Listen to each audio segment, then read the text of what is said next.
Hello বন্ধুরা, six semester political science জি2 2024 সালের external এক্সামিনেশনের জন্য আপনারা অনেকে কমেন্টে সাজেশন চাইছেন। তো তার উপর ভিত্তি করেই বন্ধুরা ভিডিওটা তৈরি করলাম। তো এখানে দেখুন আপনাদের যে জেনারিক ইলেকটিভ যে সাবজেক্টটা অর্থাৎ জি2, দেখুন আপনাদের সিলেবাসে হচ্ছে একটাই দেখুন কন্টেন্ট রয়েছে। আপনাদের একটাই টপিক রয়েছে দেখুন, ইন্ডিয়ান গভর্নমেন্ট অ্যান্ড পলিটিক্স। যারা সিক্স সেমিস্টারের জি2 এই সাবজেক্টটা নিয়েছেন পলিটিক্যাল সায়েন্সের, তো তাদের জন্য এই সাজেশনটা 2024 সালের এক্সটার্নাল এক্সামিনেশনের জন্য। চলুন সাজেশনটা দেখাই। তো অবশ্যই বন্ধুরা আপনারা এই যে প্রশ্নগুলো আপনাদেরকে দেখাচ্ছি, আপনারা খাতার মধ্যে সাথে সাথে লেখার চেষ্টা করবেন।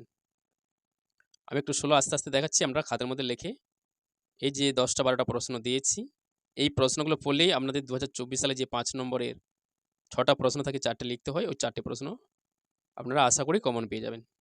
এর মধ্যেই কমন পেয়ে যাবেন। কোশ্চেনগুলো খাতার মধ্যে লিখে নিন, লিখে ভালো করে বুঝে পড়বেন।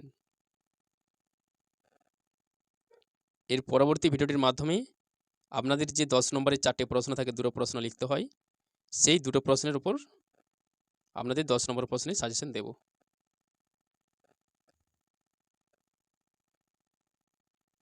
তো একসঙ্গে বন্ধুরা যদি 2 নম্বর, 5 নম্বর, 10 নম্বর প্রশ্নের সাজেশন তৈরি করতে যাই, অনেকটা সময় চলে যাবে এবং ভিডিওটা তৈরি করতে অনেকটা সময় লাগে। তাই একসঙ্গে সময়ের অভাবের জন্য করতে পারছি না। তাই আপনাদের 5 নম্বরের, 10 নম্বর এবং 2 নম্বরের আলাদা করে আপনাদের ভিডিও করে দেব। তো এই যে আপনাদের 12টা প্রশ্ন দিয়েছি, এই 12টা প্রশ্ন আপনারা ভালো করে বুঝে পড়বেন।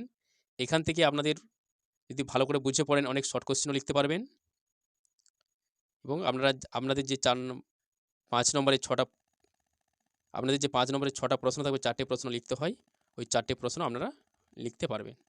এখান থেকেই পেয়ে যাবেন। তো ভালো করে বুঝে পড়বেন।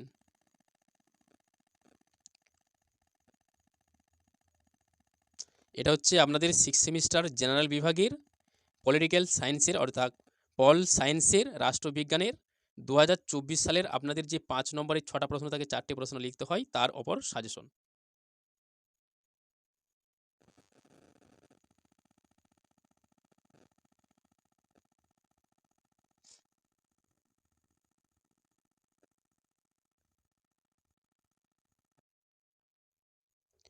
ভারতের যে কোনো একটি অঙ্গরাজ্যের রাজ্যপালের স্বেচ্ছাধীন ক্ষমতার উপর একটি টিকা লেখো।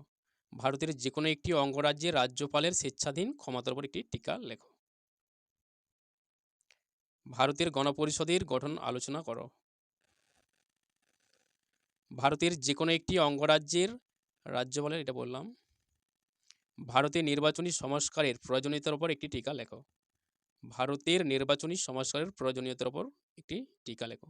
তো এর পরবর্তী ভিডিওটির মাধ্যমে আপনাদের যে 10 নম্বরের 4টে প্রশ্ন থাকে, 2টো প্রশ্ন লিখতে হয়, তার উপর ভিডিও দেওয়ার চেষ্টা করব।